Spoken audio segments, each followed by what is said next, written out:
پاکستان اور پاکستان سے باہر بسنے والے تمام دوست احباب کو ایک بار پھر السلام علیکم۔ پاکستان کی تازہ ترین صورتحال کے حوالے سے ایک لحاظ سے ایک نیوز ریل ہے کہ 23 اگست یعنی بدھ کے روز سپریم کورٹ میں ایک فیصلہ ہوا، اس کے بعد کتنا ایک ہیجان پیدا ہو گیا ہے، اور اس حوالے سے اب ایکسپیکٹیشن یہ ہے کہ 24 اگست یعنی جمعرات کے روز آخر کیا ہوگا۔ ایک طرف اسلام آباد ہائی کورٹ کو کہا گیا ہے سپریم کورٹ کی طرف سے کہ توشہ خانہ کیس میں عمران خان کو جو سزا دی گئی اس پہ نظر ثانی کرے، جو انہوں نے پٹیشن بھی دائر کی ہوئی تھی۔ اس طرح کوئٹہ وکیل قتل کیس کی سماعت بھی سپریم کورٹ میں 24 اگست ہی کو ہو رہی ہے، یعنی جمعرات کے روز۔ اس سے پہلے بدھ کے روز انسداد دہشت گردی کی لاہور میں ایک عدالت نے اجازت دے دی پولیس کو عمران خان کو گرفتار کرنے کے لیے۔ 9 مئی کو کور کمانڈر ہاؤس المعروف جناح ہاؤس پر حملے اور دوسرے آتش زنی توڑ پھوڑ کے حوالے سے، یعنی پولیس کو اجازت دے دی گئی ہے کہ اٹک جیل سے ان کو گرفتار کیا جا سکتا ہے۔ اور اب اس تمام کانٹیکس میں جمعرات کو کیا ہوگا یہ ابھی دیکھنا باقی ہے، لیکن اس سے پہلے کوئی ذکر ہو جائے بھارت کا۔ سب سے پہلے تو یہ کہ ہمارے پیارے پڑوسی ملک کے وزیر اعظم برکس سمٹ میں شرکت کے لیے جنوبی افریقہ پہنچے تو کافی دیر تک اپنے طیارے میں بیٹھے رہے۔ انہوں نے باہر آنے سے انکار کر دیا کیونکہ ان کے استقبال کے لیے ایک وزیر کو بھیجا گیا تھا۔ انہوں نے کہا کہ میں تو اس طرح باہر نہیں آؤں گا، تو ایک لحاظ سے سفارتی جنگ شروع ہوئی دونوں ملکوں کے سفارتکاروں کے درمیان، اور بالآخر جنوبی افریقہ کے نائب صدر نریندر مودی کو ایئرپورٹ لینے پہنچے، یعنی ان کا استقبال کیا، جس کے بعد نریندر مودی صاحب اپنے طیارے سے باہر آئے۔ اس طرح چاند پر بھارت کا چندرائن مشن بھی کامیاب ہو گیا ہے، یعنی ان کا مشن چاند پہ پہنچ گیا اور بین الاقوامی سطح پہ بڑی اس کی پذیرائی ہے۔ اور ظاہر ہے وہ ملک جس کو پاکستان میں کہا جاتا تھا کہ یہ دال خور ہیں، بڑے بزدل ہیں، ہم کرش انڈیا یعنی انڈیا کو کرش کر دیں یا کچل دیں کے نعرے کے ساتھ بڑے ہوئے، وہ آج چاند پہ پہنچ گیا ہے، چاند پہ پہنچنے میں کامیاب ہو گیا ہے۔ دنیا کے ہر بڑے فورم، ہر بڑی بین الاقوامی تنظیم کا یا وہ رکن ہے یا اس میں مبصر کے طور پہ شریک ہے۔ اس طرح ہمارا اس کا جو اسپیس کا اپر اسپیس کا پروگرام ہے وہ مکمل طور پہ سائنسدانوں کے ہاتھ میں ہے۔ پاکستان میں دیکھ لیں تو پاکستان کا اسپیس پروگرام 1961 میں شروع ہوا پاکستان اٹامک انرجی کمیشن کے تحت، اور 1964 میں اس کو سپارکو کا نام دیا گیا، in space and upper space agency, اور اس کے پہلے سربراہ جو تھے وہ ایک سائنسدان تھے جو کہ 2001 تک بالکل نامور سائنسدان اس کے سربراہ رہے، اور آخری سویلین سربراہ جو کہ 2001 میں ریٹائر ہوئے وہ تھے ڈاکٹر عبد الماجد۔ 2001 میں ڈاکٹر عبد الماجد کی ریٹائرمنٹ کے بعد میجر جنرل رضا حسین اس کے سربراہ بنے 2010 تک۔ ان کے بعد میجر جنرل احمد بلال 2016 تک سپارکو کے چیئرمین رہے، 2016 سے 2018 تک میجر جنرل کیسر انیس، اور 2018 سے میجر جنرل عامر ندیم سپارکو کے سربراہ ہیں۔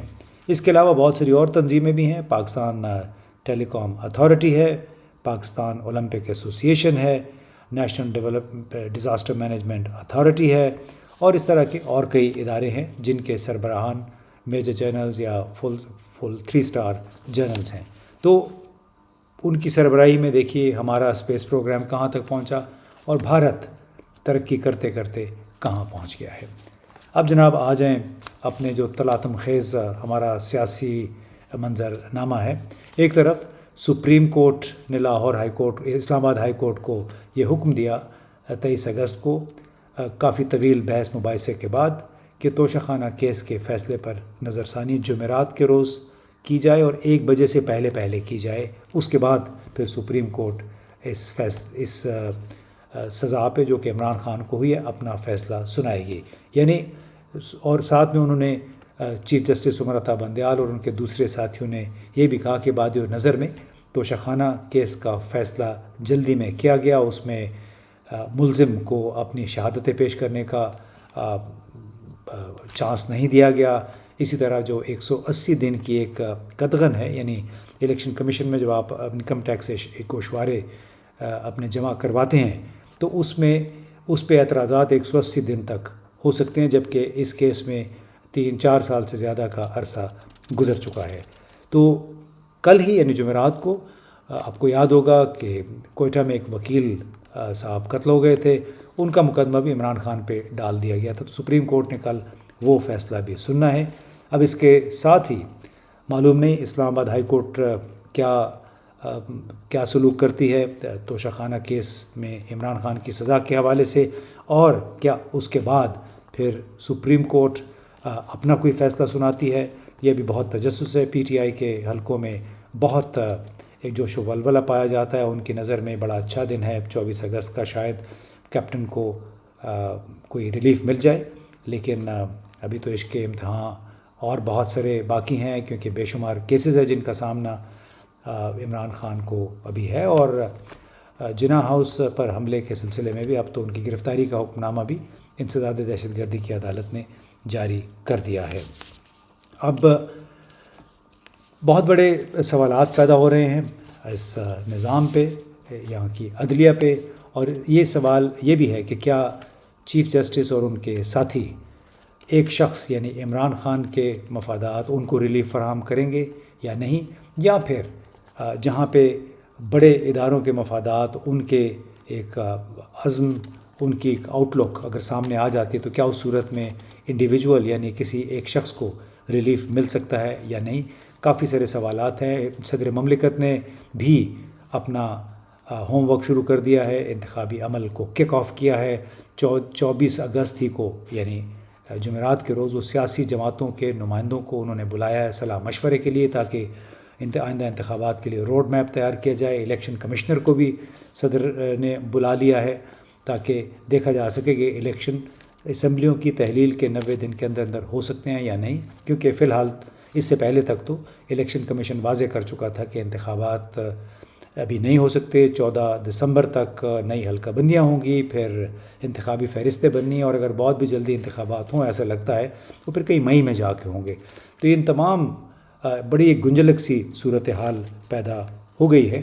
اس حوالے سے ہم نے اپنے ساتھی ہمارے دوست افتخار شیرازی صاحب سے یہ پوچھا کہ ہماری سیاست میں، ہمارے پورے نظام میں اسٹیبلشمنٹ کا کردار تو سب کو معلوم ہے، براہ راست بالواسطہ رہا ہے، لیکن ملک کو اس خطرناک صورتحال تک پہنچانے میں ہمارے سیاستدانوں کا جو بڑے بڑے جماعتوں سے تعلق رکھتے ہیں، اور ہمارے ان بیوروکریٹس کا کیا کردار ہے جو کہ کوئی بھی موقع جانے نہیں دیتے اپنے باسز کو خوش کرنے کا. ڈیفینیٹلی جس وقت صورتحال بنی ہوئی ہے جس کو ہم کہہ سکتے ہیں کہ بڑی غیر یقینی صورتحال ہے، اس میں کوئی شک نہیں ہے کہ لیڈنگ رول میں تو ہمیں اسٹیبلشمنٹ نظر آتی ہے. لیکن امتیاز صاحب ہمیشہ ہم نے دیکھا ہے کہ اس ملک کے اندر جو دیگر اسٹیک ہولڈرز ہیں جن میں پولیٹیشنز ہیں بالخصوص، ہمیشہ انہوں نے کاندھا پیش کیا اپنا، اور مطمع نظر یہی ہوتا ہے کہ ظاہر سی بات ہے وہ اس کھیل میں اگر حصہ دار بننے جا رہے ہیں تو کل کو سیاسی طور پہ بینیفیشری ہوں گے، اور رہے بھی ہیں. اس میں کوئی شک نہیں ہے کہ بڑے لو پروفائل کے لوگ تھے، بعد میں وزارت اعلیٰ یا وزارت عظمیٰ یا بڑے بڑے عہدوں پہ گئے ہیں.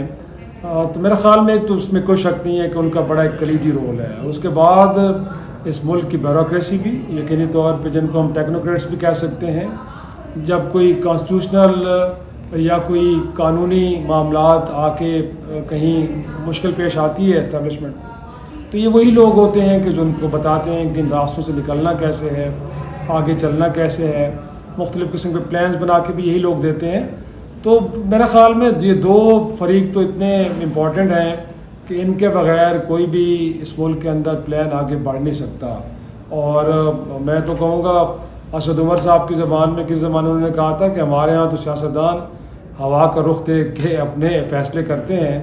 تو جب دیکھ لیتے ہیں لوگ کہ ہوا کا رخ کیا ہے، تو ان دنوں میں بھی آپ کو دیکھنے کو مل رہا ہے کہ کتنے لوگ ہیں جو کچھ مخصوص پارٹی کو چھوڑ کے کسی دوسری پارٹیوں کا انتخاب کر رہے ہیں. تو میرا خیال میں سیاستدان اور اس کے بعد بیوروکریسی ان کا رول بڑا کلیدی ہے کہ یہ اگر نہ ساتھ کھڑے ہوں تو شاید اس ملک میں اسٹیبلشمنٹ کسی پلان کو آگے لے کے نہ چل سکے. تو موجودہ نظام میں ہمارے صدر پاکستان سپہ سالار اعلیٰ پاکستان کیا وہ واقعی اب ریلیونٹ رہ گئے ہیں؟ مطلب جو انہوں نے ٹویٹ کیا، اپنی بے بسی کا اظہار کیا 2 خاص ترامیم کے حوالے سے، تو آپ سمجھتے ہیں وہ واقعی بھی ریلیونٹ اینی مور؟ میرا خیال ہے کہیں نہ کہیں وہ ریلیونٹ ہیں ابھی تک، اور جس طرح کی وہ اسٹرگل کر رہے ہیں کم از کم یہ تو ضرور ہے کہ انہوں نے سسٹم کو کافی حد تک ایکسپوز کیا ہے کہ یہاں پہ چیزیں کہاں سے ہو رہی ہیں. اور پھر یہ ہے کہ جو صدر کا عہدہ ہے، اگرچہ ہم اب تک یہ کہتے رہے ہیں کہ بڑا ایک سیریمونیل ہے، لیکن میرا خیال میں اس کے پاس بھی کچھ نہ کچھ اختیارات ہیں اور کہیں نہ کہیں ان کا رول ہے.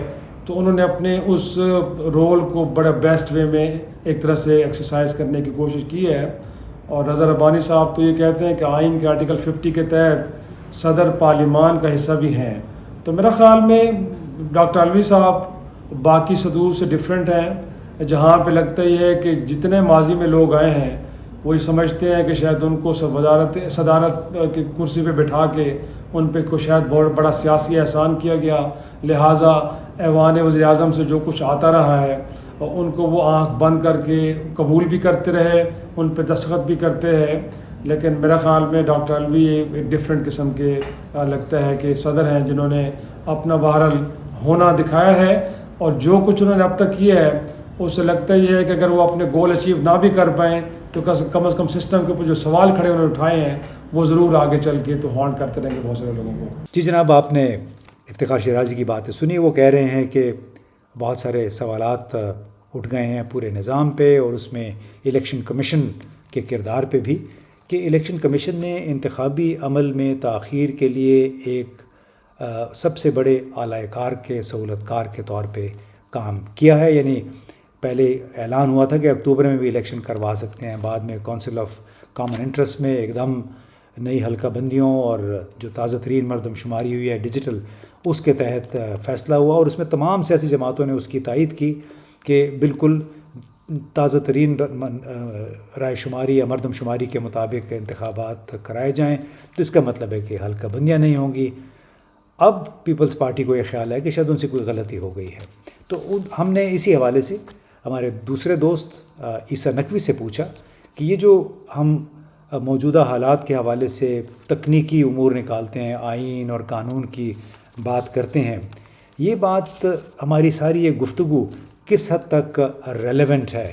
موجودہ اگر تمام صورتحال کو سامنے رکھیں، کس طرح صدر مملکت نے بے بسی کا اظہار کیا ہے، سپریم کورٹ اپنے کئی فیصلوں پہ عمل درآمد نہیں کرا سکی ہے، تو ہم بیٹھ کے ٹی وی پروگراموں میں جو بات کرتے ہیں ٹیکنیکلٹیز کی، آئین کا یہ آرٹیکل، آئین کا وہ آرٹیکل، تو وہ کس حد تک ریلیونٹ ہے یہ ساری بحث؟ دیکھیں امتیاز گل صاحب، میرے خیال میں یہ جو سارا کھیل ہے، یہ سارا کام ہے، ایک کے بعد ایک آپ ان کے ڈاٹس کو کنیکٹ کریں. اس میں کوئی بھی ایسی چیز نہیں جو بالکل بلا وجہ کی گئی ہو. اگر ایک نگران حکومت کو وہ اختیارات دینے کے لیے جو کہ ایک منتخب جمہوری حکومت کے پاس ہوتے ہیں، آرٹیکل 230 الیکشن ایکٹ 2017 کا، اس میں ترمیم کی گئی تو وہ بلا وجہ تو نہیں کی گئی. وہ اسی وجہ سے کی گئی تھی کہ یہ چاہتے تھے کہ نگران سیٹ اپ لمبا چلے. جو کام یہ نہیں کر سکے عمران خان کے خلاف، پاکستان تحریک انصاف کے خلاف، کیونکہ انہوں نے کل کو اپنا ایک جمہوری فیس پٹ اپ کرنا ہے لوگوں کے سامنے، اگرچہ وہ بھی اب بڑا سوالیہ نشان ہے کہ یہ کر پائیں گے یا نہیں کر پائیں گے، کہ نگران حکومت آئے، جتنا ڈنڈا چلانا ہے وہ نگران حکومت کے دور میں چل جائے، اور اس کے بعد پھر ہم دوبارہ اچھے بن کے سامنے آ جائیں. اور نگران حکومت اگر لمبی چلے گی تو لوگ جو کچھ ہم نے 16 مہینے میں کیا ہے شاید اس کو بھول جائیں گے. لیکن یہ جو ساری چیزیں ہیں امتیاز گل صاحب، میں سمجھتا ہوں کہ یہ بلا وجہ تو نہیں کی گئی. یہ اس وجہ سے تو نہیں کی گئی کہ اب آپ نے آئین کی کتاب اٹھانی ہے، اس میں آرٹیکل پڑھنا ہے 224، وہ کہتا ہے کہ 90 دن میں الیکشن کروا دیں اگر وقت سے پہلے اسمبلی جو ہے وہ تحلیل ہو گئی ہے وزیر اعظم کے ایڈوائس پر. اگر تو یہ کتاب کے تحت چلنا ہوتا پھر یہ سارا کچھ کرنے کی کیا ضرورت تھی؟ If you had to go by the book, تو الیکشن کمیشن آف پاکستان اپنے طور پہ 17 اگست سے 14 دسمبر تک جو حلقہ بندیوں کا شیڈیول نوٹیفائی کرتا ہے، اور اس کے بعد مختلف پارٹیوں کے سربراہان کو کہتا ہے کہ 24 اگست کو آپ آ جائیں اور ہم نے آپ سے ڈسکس کرنا ہے کہ حلقہ بندیاں کیسے کرنی ہے، یا آپ تو اس پروسیس کا آغاز کر چکے ہیں، جس کا مطلب یہ ہے کہ آپ یہ طے کر چکے ہیں.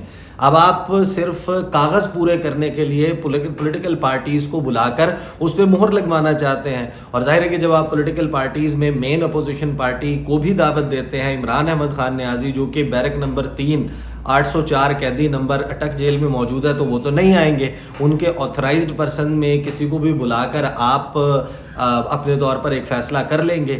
اب اس فیصلے کے تحت جو اب اصل خدشہ پیدا ہو گیا ہے کہ ہمیں تو یہ بتایا تھا کہ راجہ ریاض صاحب کے جو بڑے ہیں انہوں نے یہ فیصلہ کیا ہے کہ فروری میں الیکشن ہو جائیں گے، لیکن اب شاید راجہ ریاض کے بڑے جو ہیں وہی یہ بات بھی بتا رہے ہیں کہ جو 14 دسمبر کو جب حلقہ بندیوں کا معاملہ ختم ہوگا اس کے بعد ایک اور کام شروع ہو جائے گا، وہ ہے الیکٹورل رولز، ووٹر لسٹوں کا مرتب کیا جانا. 3 مہینے 14 دسمبر سے 3 مہینے بن گیا 14 مارچ، اس کے بعد 54 دن کا الیکشن شیڈیول ہے 18 مئی.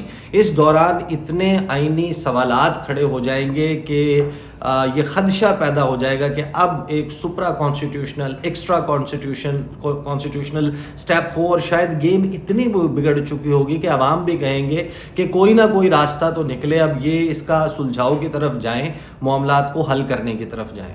یہ بتائیں کہ اگر آپ کی باتوں کو سامنے رکھ لیں تو پھر توشہ خانہ کیس کے حوالے سے سپریم کورٹ نے 23 اگست کو جو ایک فیصلہ دیا، واپس اسلام آباد ہائی کورٹ کو کہہ دیا کہ آپ یہ جلد کل 1 بجے تک، یعنی 24 اگست کو 1 بجے تک ہمیں بتائیں آپ نے جو بھی فیصلہ کرنا ہے. تو اس حوالے سے بڑی خوشی کا بھی اظہار کیا گیا ہے عمران خان کے پی ٹی آئی کے حلقوں میں. تو کیا واقعی یہ خوشی کا موقع ہے یا ابھی عشق کے امتحان اور بھی ہیں؟ لطیفہ سنانے کی اجازت ہے؟ جی ضرور سنائیں. چلیں آپ کو ایک لطیفہ سناتے ہیں کہ ایک بادشاہ تھا، اس بادشاہ کا ایک بڑا پیارا وزیر تھا.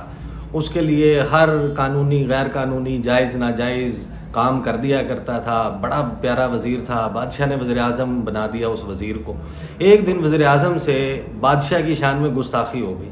بادشاہ کو کیا چاہیے ہوتا ہے، بادشاہ کا شوق ظاہر ہے کہ ہوتا ہے. اس نے دربار لگایا، باقی وزیروں مشیروں کو بلایا، اپنے چیف جسٹس کو بلایا، خزانچی کو بلایا، سپہ سالار کو بلایا، دربار لگا لیا.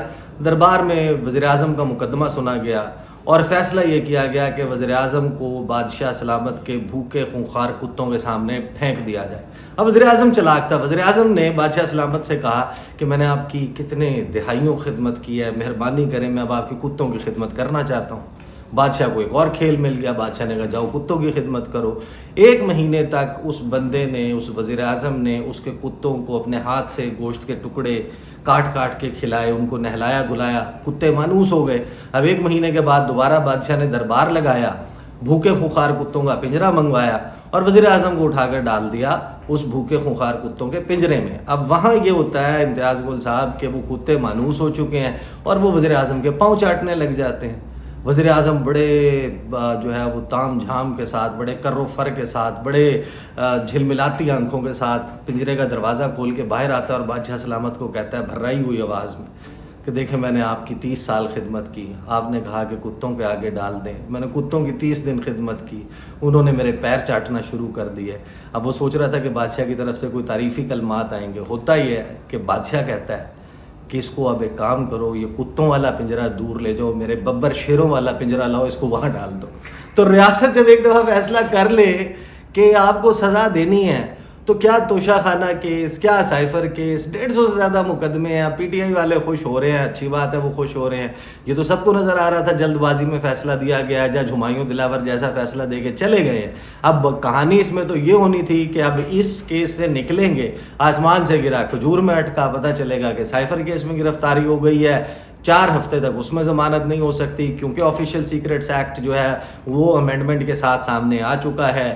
صدر چاہے جو مرضی اس کے اوپر کہتے رہیں میں نے دستخط نہیں کیے. صدر کے اعتراضات کہاں ہیں، آبزرویشنز کہاں ہیں؟ کچھ لوگ کہتے ہیں کہ آرٹیکل 75 میں 2 پروویژنز تھیں. صدر یا تو اس کو اسینٹ دے دیتے، توثیق کر دیتے، یا پھر توثیق نہ کرتے تو پھر اعتراض اٹھاتے اور اعتراض کے ساتھ پارلیمنٹ کے جوائنٹ سیشن میں بھیج دیتے. وہ اعتراض کہاں ہے؟ اب یہ جو سارا معاملہ ہے اس میں جو صدر مملکت اور یہ سارا معاملہ، یہ جو کیسز ہیں، نمبر آف کیسز، امتیاز گل صاحب آپ تو جانتے ہیں اب اگر ریاست نے فیصلہ کر لیا سزا دینی ہے تو تو پھر وہ کیا کتوں کا پنجرا اور کیا شیروں کا پنجرا، مقدمات بڑھے ہیں۔ جی جناب، عیسیٰ نقوی صاحب کی آپ نے بات سنی، ان کا قصہ بھی سن لیا کہ بادشاہ کے وزیر اور کتوں کے درمیان کیا ہوا، اور پھر بادشاہ نے الٹیمیٹلی اپنے وزیر کے ساتھ کیا کیا۔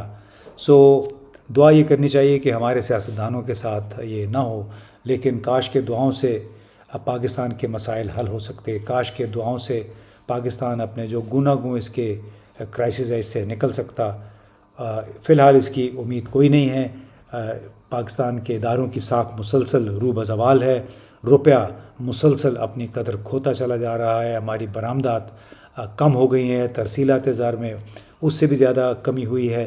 تو بحیثیت مجموعی ریاست کے اوپر، ریاستی اداروں کے اوپر عوام کا اعتماد ان سوالات کی وجہ سے کم ہوتا چلا گیا جو سوالات عیسیٰ نقوی نے اور افتخار شیرازی نے آج کے شو میں اٹھائے ہیں۔ اب دیکھیے 24 اگست کو عمران خان کے حوالے سے اور صدر مملکت نے جو اجلاس بلائے ہیں اس میں کیا ہوتا ہے، سیاسی جماعتوں کے کون سے نمائندے آتے ہیں، اور کیا چیف الیکشن کمشنر ان سے ملاقات کریں گے یا نہیں، یا پھر وہی کچھ ہوگا اور پھر ان کو ایک ٹویٹ کرنا پڑے گا کہ میں نے اپنا کردار ادا کر دیا ہے۔ آگے اس پہ اگر عمل درآمد نہیں ہوتا تو اس میں میرا کوئی قصور نہیں ہے۔ آگے دیکھیے ہوتا ہے کیا۔